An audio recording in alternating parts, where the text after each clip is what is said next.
Bismillahirrahmanirrahim. Welcome once again, dear viewers, to the income tax discussion forum. Our today's topic is withholding taxes. It is very important, basically, withholding taxes. Majority of the revenue collected by the government through this. Through these sections, there are various sections through which government collects tax. The important of which is section 153, the most important section of the income tax ordinance 2001, withholding taxes. Withholding tax में थोड़ी सी clarification ज़रूरी है, लोग इसको mix up कर लेते हैं. Normally students sometime are very confused withholding taxes. Withholding tax के दो पहलू हैं बेसिकली तौर पे. एक विद होल्डिंग टैक्स वो है जो हमारा टैक्स विद हेल्ड हो जाता है बाय थर्ड पार्टी. एक वो है विद होल्ड टैक्स, उसको विद होल्डिंग टैक्स बोलते हैं. दूसरा विद होल्डिंग टैक्स है जो हमारी जिम्मेदारी है टैक्स को विद हेल्ड करना. दो टाइप के. जो टैक्स विद हेल्ड हो जाता है हमारा deducted by third party, tax with held हो जाता है. I am talking about in the light of section 153 basically.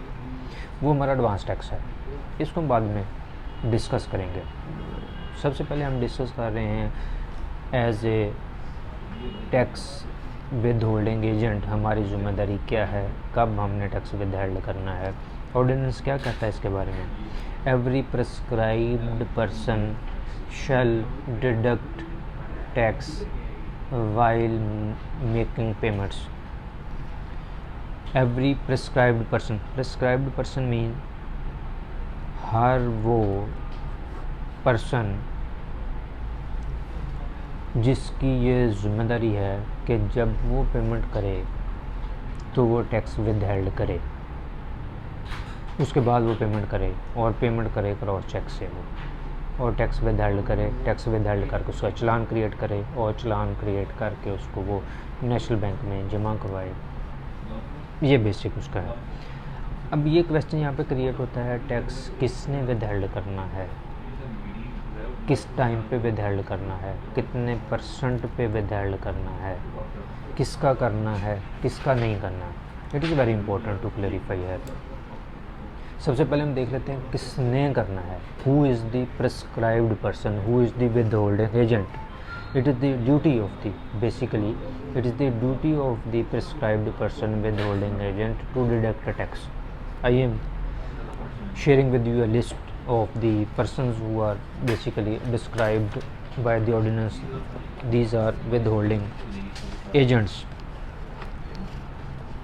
Prescribed person means the following persons: federal government, company, association of persons, non-profit organization, foreign contractor or consultant, consortium or joint venture, an exporter or an export house, an AOP having turnover of 100 million rupees or above in any of the preceding tax years, an individual having turnover of 100 million or above in any preceding tax year, a person registered under Sale Tax Act having turnover of 100 million and respect more in any preceding year, builder or developer. It is a list which specifies following are the persons who are included in the list of prescribed person. Let me repeat it: federal government, company, non-profit organization, individual, AOP, person registered under sale tax, builder, developer. For individual and AOPs, definitely there is a threshold that is 100 million. 100 million से अगर उनकी turnover ज़्यादा है then उन्होंने tax with held करना है, otherwise नहीं करना. So now it is clear. First you will have to decide whether we fall within the definition of prescribed person. अगर हम उसकी डेफिनेशन में फॉल करते हैं देन हमने कब टैक्स विद हेल्ड करना है, किस चीज़ पे टैक्स विद हेल्ड हमने करना है. अगर हम सैलरीज़ पे कर रहे हैं अपने एम्प्लॉइज़ को, उस पर टैक्स विद हेल्ड करना है. अगर हम पेमेंट्स कर रहे हैं against purchases, tax with held करना है. अगर हम पर पेमेंट्स कर रहे हैं अगेंस्ट सर्विसेज तो हमने टैक्स विदहेल्ड करना है।